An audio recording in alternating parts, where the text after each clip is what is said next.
ఏదైతే కూటమి ప్రభుత్వం మాట ఇచ్చిందో, తెలుగుదేశం బీజేపీ జనసేన ప్రభుత్వం మాట ఇచ్చిందో ఆ మాట ప్రకారం ఈరోజు ప్రభుత్వం గౌరవ ముఖ్యమంత్రి శ్రీ నారా చంద్రబాబు నాయుడు గారు మహిళలకు ఉచిత బస్సు పథకాన్ని శ్రీశక్తి పేరుతో ప్రవేశపెట్టారు. దాన్ని ఈరోజు ఆగస్టు 15న ప్రారంభించుకోవడం జరిగింది. నెల్లూరు జిల్లాలో గౌరవ మంత్రివారి నారాయణ గారు, పార్లమెంట్ సభ్యులు వేమిరెడ్డి ప్రభాకర్ రెడ్డి గారు, ఆర్టీ చైర్మన్ సురేష్ రెడ్డి గారు, నూడా చైర్మన్ శ్రీనివాస్ రెడ్డి గారు ఇంకా పెద్దలందరితో కలిసి కూడా ఈరోజు నెల్లూరులో దీన్ని ప్రారంభించడం జరిగింది. కూటమి ప్రభుత్వం మాట ఇచ్చిన ప్రతి ఒక్కటి కూడా వచ్చిన సంవత్సరం 2 నెలల కాలంలోనే ఎన్నో సంక్షేమ పథకాలు ప్రవేశపెట్టింది.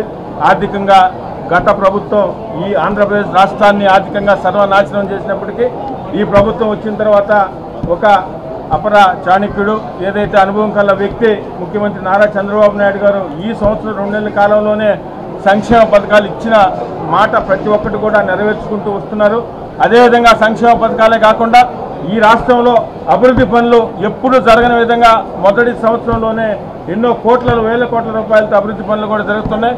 అటు సంక్షేమం ఇటు అభివృద్ధి రెండు కళ్ళలాగా చూస్తున్న ఈ కూటమి ప్రభుత్వాన్ని గౌరవ ముఖ్యమంత్రి నారా చంద్రబాబు నాయుడు గారిని, డిప్యూటీ సీఎం పవన్ కళ్యాణ్ గారిని, ఎవరైతే నారా లోకేష్ గారిని ప్రజలందరూ కూడా ఆశీర్వదించాలని, ముఖ్యంగా నెల్లూరు జిల్లాలో ఈ పథకం అమలు మొదలుపెట్టిన తర్వాత ఒక సంవత్సరానికి దాదాపు 200 కోట్ల రూపాయలు ప్రభుత్వానికి మీద భారం పడుతుంది.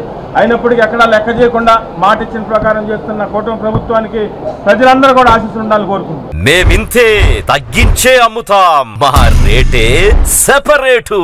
శుభమస్తు షాపింగ్ మాల్. కస్టమర్ల కోసం 10 మెట్లైనా దిగుతాం, డిజైన్ల కోసం దేశమంతా తిరుగుతాం. ఎక్కడా దొరకని వెరైటీలు తెచ్చేస్తాం, ధరను కోసేస్తాం, మీకు అమ్మేస్తాం. 30 రూపాయలకి పల్లి కాటన్ శారీ, 125 రూపాయలకే షిఫాన్ శారీ, 499 రూపాయల పల్కీ కాటన్ శారీ 199 రూపాయలు, 1599 రూపాయల కోయంబత్తూరు ఫ్యాన్సీ శారీ 599 రూపాయలు, 1500 రూపాయల కలంకారీ ప్రింట్ లెహంగా 599 రూపాయలే. మేమింతే తగ్గించే అమ్ముతాం, మా రేటే సెపరేటు.